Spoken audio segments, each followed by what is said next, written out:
আজকে বলুন, আমাদের পশ্চিমবঙ্গে সব থেকে বড় পুজো দুর্গা পুজো।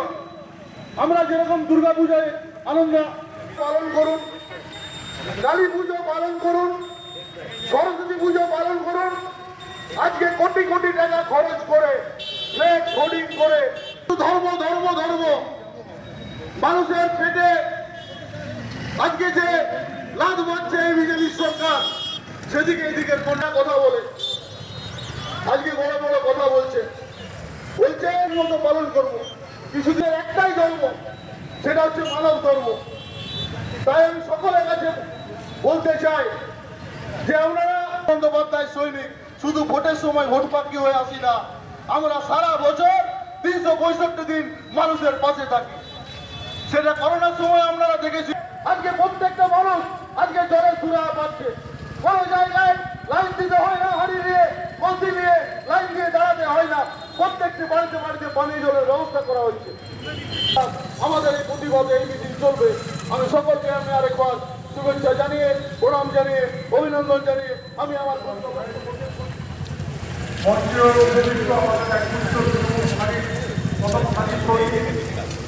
এবং আমার সামনে বসে আছে যারা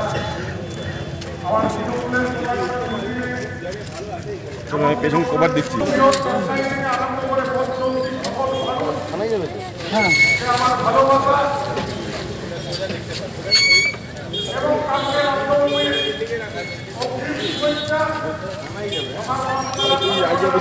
গেটের সামনে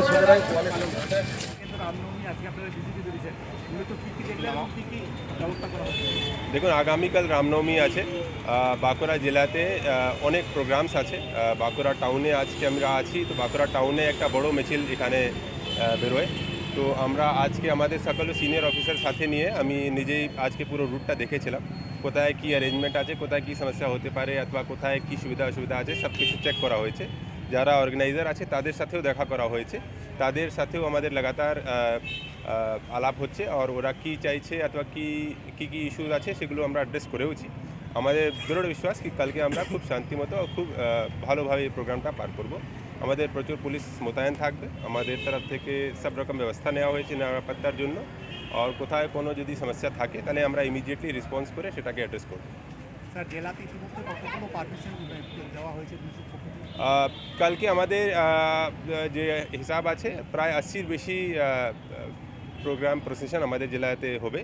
এইবারে গতবারের তুলনায় একটু বেড়েছে সংখ্যা, কিন্তু আমরা যেখানে যেখানে প্রোগ্রাম হচ্ছে আমরা সেখানে পুলিশ মোতায়েন করেছি। আমরা সব জায়গায় বলেছি পুলিশ পারমিশন নিয়ে করতে। যারা পুলিশ পারমিশন নেয়নি তাদেরকে অবশ্যই বলবো আবার পুলিশ পারমিশন ছাড়া করলে যদি কোনো অঘটন ঘটে তার দায়িত্বটা কিন্তু অর্গানাইজারদের হয়, এই জন্য আইন ফলো করা উচিত। আর কালকে যখন প্রোগ্রাম হবে প্রোগ্রামটাকে আমরা আমাদের মতন ভালো করে করব, এটা আমাদের দায়িত্ব আছে, আমরা দেখে নেব।